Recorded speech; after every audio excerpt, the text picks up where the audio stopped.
النجاح او عامل النجاح الاكبر معايا كان انه معايا طول الوقت فريق. انا بعتقد انه اللي بيشتغل لوحده بيتعب كتير وما بيحصلش نتائج.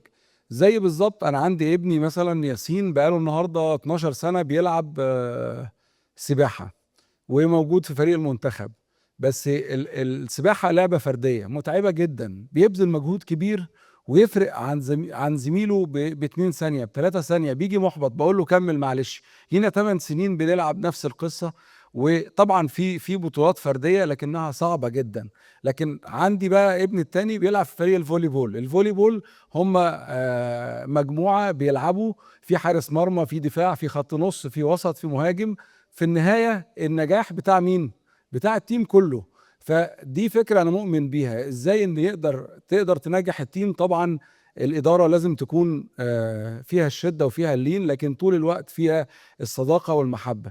كمان أنا بعتقد إنه كل واحد موجود فينا في المجتمع دلوقتي زمن الوظيفة وإن هي تبقى إنكم ثابت يقدر يعيشك، ده طبعا مستحيل. لكن علشان نوصل للتحرر المالي لازم نعمل حاجتين. اول حاجة ان التحرر المالي هو قرار داخلي وليس خارجي.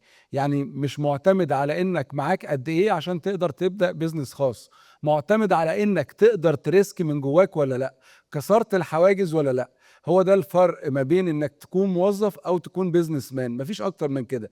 كل ما هو خارج داخلك، يعني قدام المجتمع، ازاي انك تقدر تبدأ. انا بسمع نماذج بنبهر بيها. طبعا انا اعرف صديق صاحب اكبر مصنع او مصانع للذهب، ممكن يكون ما كملش تعليم في منطقة معينة او كده. اعرف صديق تاني ما كملش دراسة وعمل هيوج بيزنس وكان كبير. ودايما حتى يقولوا ان دايما اخيب ناس في الفصل بيبقوا هم رجال الاعمال، والشاطرين بيبقوا هم السينك سانك بيشتغلوا عندهم. وان كان ده ممكن ما يكونش قاعده طبعا، رغم انه في بيج نيمز موجودين بالطريقه دي. لكن قرار التحرر المالي انك تشتغل هو قرار من داخلك. يعني ايه؟ يعني انت لازم تبقى مقرر تريسك. لو في جيبي او معايا 1000 جنيه، ده رقم بسيط جدا، بس هل انا قادر ان انا اخد قرار ان انا اصرفه عشان يجيب لي انكم، ولا انا هفضل بقول احافظ على 1000 جنيه وما اقدرش اغامر بيه عشان ده اخر 1000 جنيه في جيبي؟ انا اعرف ناس باعت عربيتها، باعت بيتها في وقت معين، وقرر ان هو يشتغل بالايجار عشان المبلغ اللي معاه ده هو الكابيتال انفستمنت اللي يبدا بيه. ولما بدا ريسك وكمل. طبعا الموضوع ده موضوع مهم جدا. ده اول قرار اللي هو التحرر الداخلي. طب تاني قرار، اتعلم في فلوس غيرك وبعدين اشتغل بفلوسك. يعني ايه؟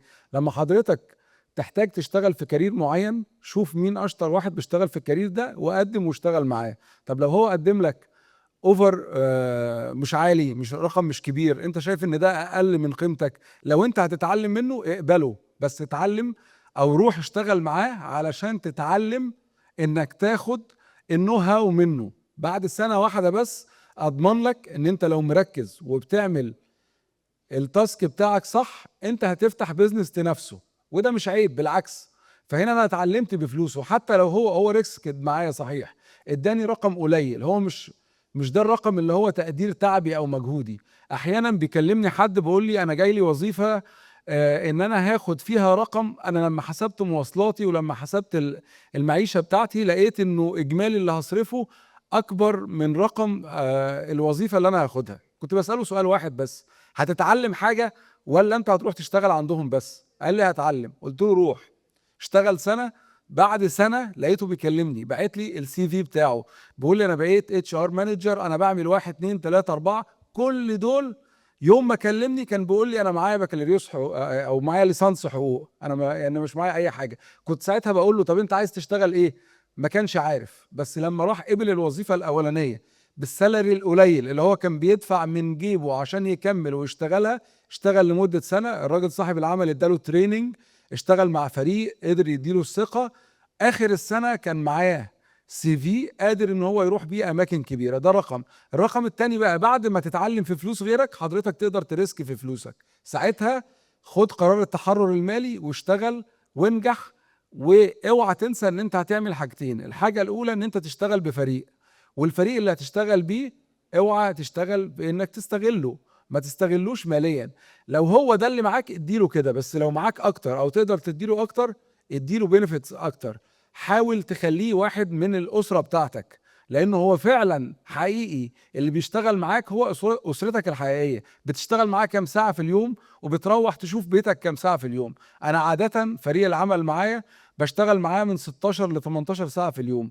بيتي واسرتي بشوفهم من 4 ل 6 ساعات في اليوم يعني، وغالبا بيكون منهم مثلا 4 ولا 5 نوم. طب يبقى انت بتشتغل مع مين؟ مين اسرتك؟ طب ليه علاقتك تبقى بمرؤوسك او اللي شغال معاك او التيم بتاعك علاقة سيئة؟ طب ما هو ده يعني هتنعكس سلبيا عليك. اذا مهم جدا ان احنا نشتغل مع تيم وورك. كل ما نقدر نشتغل مع تيم وورك ناجح هنقدر نبقى ناجحين. الحاجة الأخيرة اللي أنا هقول عليها ودي مهمة جدا، هي بسيطة جدا. ما تحاولش تخبي حاجة اتعلمتها أو علم عندك لسبب، لأنك على قد ما هتدي على قد ما هتاخد. مش هتاخد من الشخص اللي انت اديته، انت هتاخد من عند ربنا. ولو ربنا فتح عليك بعلم هيبقى أكبر بكتير من العلم اللي حضرتك بتاخده. أنا بشكركم جدا للاستماع، وسعيد جدا إن أنا موجود معاكم النهاردة.